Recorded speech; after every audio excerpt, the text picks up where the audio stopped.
We're here with Bo Presley on one of the sets of Freedom Renegade, his new film, directorial debut, I believe, correct? Yes. Yes, How are you? I'm great. Excited? I'm super excited. So delighted to be here. Thank you for having me. Let's get into it.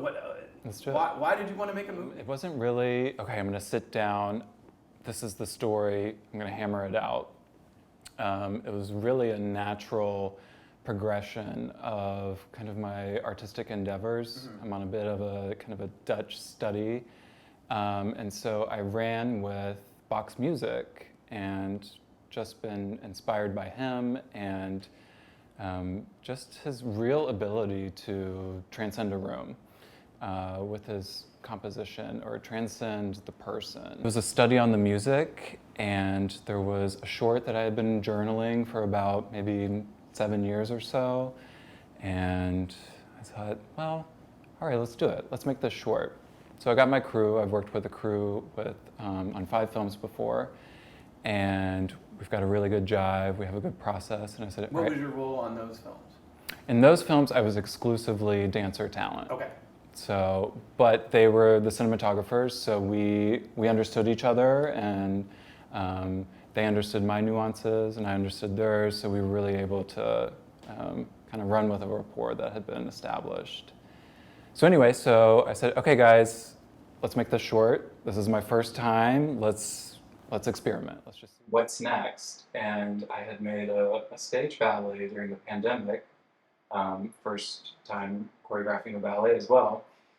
And I said, how can we potentially incorporate this ballet into the film? And so I started thinking, okay, who is this character? How does he get to this moment in the film, to the stage, to perform this ballet? And so then his world kind of started formulating. And so we had a few kind of experimental shoots with that character as well. And kind of by the end of that character, it was pretty obvious, just, okay, we have a feature in the making here. I understand where the title of the movie comes from the narrative of the film, but when did you come up with the title of the film? Probably about 4 or 5 years ago. Okay. Yeah. Where did that come from? The renegade, which is really the word that kind of resonates of the two, it was... Well, freedom's been co-opted now. Exactly. So. And there's a new understanding of freedom. Freedom doesn't necessarily mean, you have the freedom to get in your car and go, and you have the freedom to use your credit card, whatever. I wanted freedom, in my sense of the word, to be an abandonment of all of these understood versions of freedom. Right. We're running against all norms. It's a new, I don't want to say radical, but a new approach that has never been kind of tackled before. Well, when I hear this title, I'm just like, oh boy, what's this about? And it's this very beautiful movie, and it's a use of the word freedom that I think is supposed to be the actual definition of freedom, not what's been the way the. It's kind of been hijacked. The way hijacked. That's actually the word I'm looking for. Has been hijacked. It has been hijacked, and this film kind of takes it back. Right. Who are your filmmaking influences? Tim Burton. Tim Burton. Wow, I was not expecting that. Yeah. Tim Burton, love his ability to create a world and transcend you to it. That's a good filmmaker in my eyes. Which Tim Burton film? Pee-wee? I mean, that was his Batman directorial debut, right? It was, yeah. I think Beetlejuice for sure. Beetlejuice, yes. Beetlejuice is great, and Sleepy Hollow. Sleepy Hollow. Nailed that one. Sleepy Hollow's a good movie.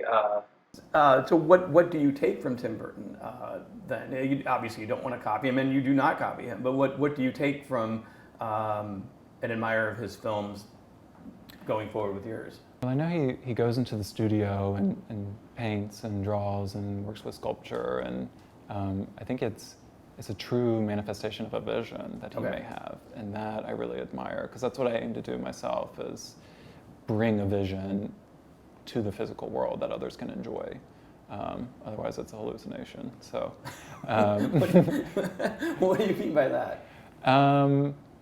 It's For my vision, Sure, yeah. yeah. So I mean, a lot of the film is, odd hours at night, and I'll see the scene right before me, and it's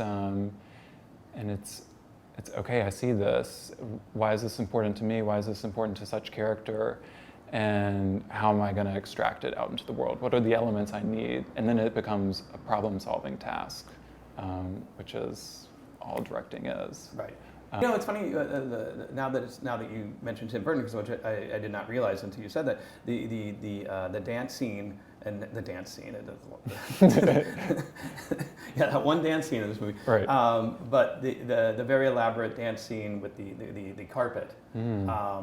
That does have a Burton quality to it. Okay. Especially where the carpet like shuffles off the stage.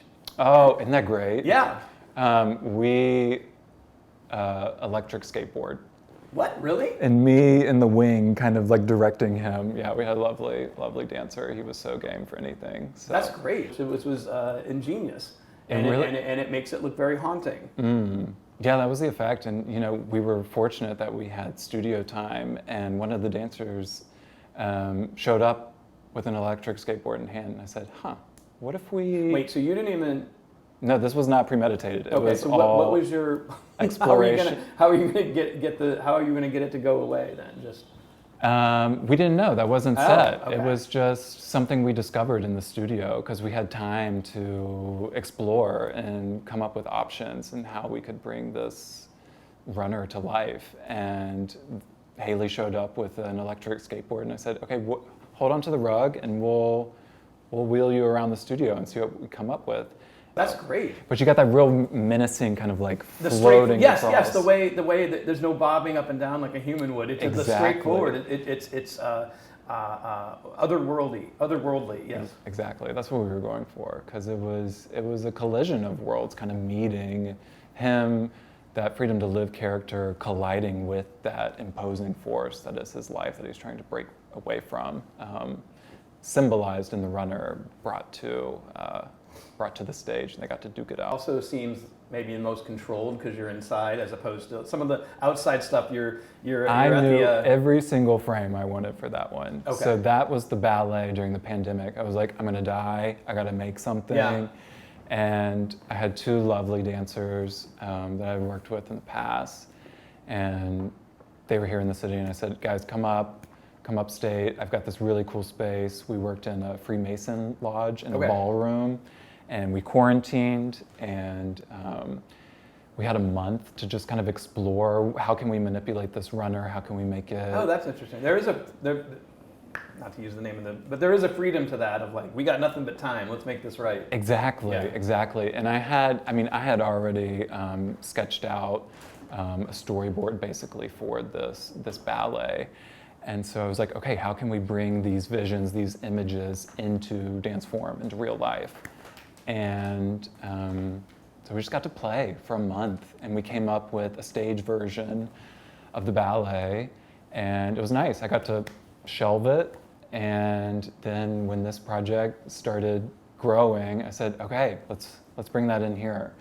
And then we got onto the stage, and so controlled, and we were able to just get every single shot I wanted, and it fell into place. Was it difficult filming in? I don't see the elements because it seemed like a pretty nice weather for most of the. Oh, for the outdoor shots. Yeah, but I mean, it was total. It's not like you're in the Arctic and it's like, how you do this, but still, there's bugs. Yeah, it was chance for sure, and you're kind of victim of the light that you have. Right. So lots of early mornings, lots of some magic hour shoots. Magic hour, too. yes, yeah. But we shot the project in total. I think we had cameras rolling for 14 days. Oh wow. So we had chances to get it done, but that's actually kind of a relatively short frame for production. Now, do you blast the music out there? So what I like to do is just create an ambiance and a feeling in the room.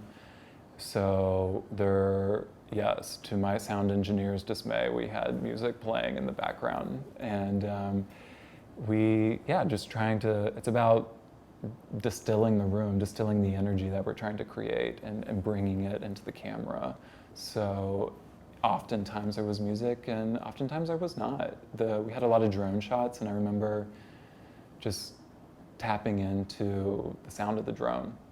What does that feel like? How does that kind of radiate throughout me and the work that I'm producing? So, I mean, music definitely helps, but the stage piece, within the stage work within the film, was the only movement set to specific music. Everything else was, I think this piece will work with that moment. So it was a post-production, bringing in the music to the scenes. Now you mentioned Burton. You have who else are filmmakers that you admire?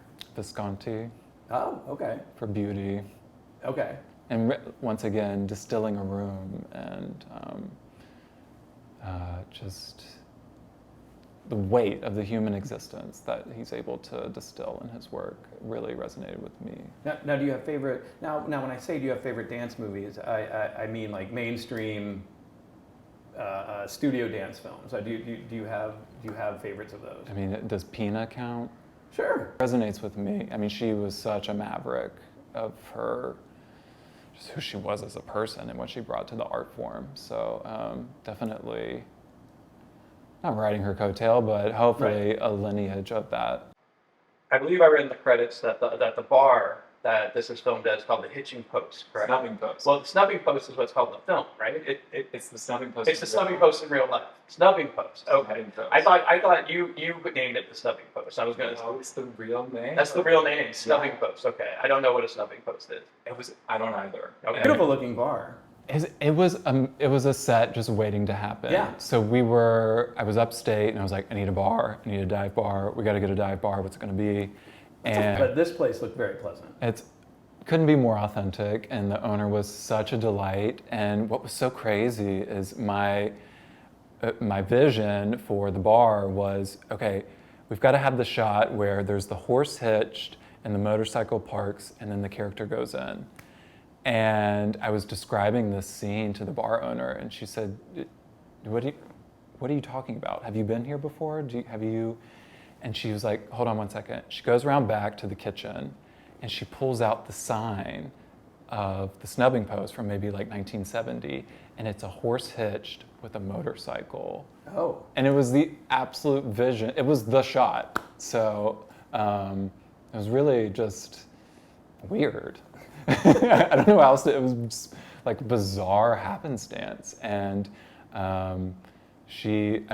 were booked. There was no question. She was like, okay, yeah, you can do it. So. That's great. Isn't that strange? It was just like a vision come to life, and it had already existed. And I feel like a lot of ballet dancers don't direct films. Like, I think you're right. yeah, I think that's an interesting transition. Like, because you usually they just continue dancing, and people who go to film school direct films. Right. Well, that's changed because with access to even phones now, a lot of people are directing films. But that is you don't see that those steps.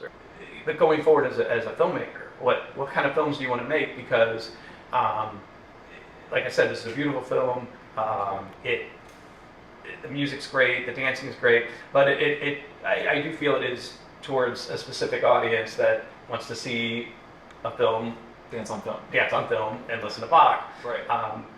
How do you take that broaden the and lens. broaden it? And Music of today.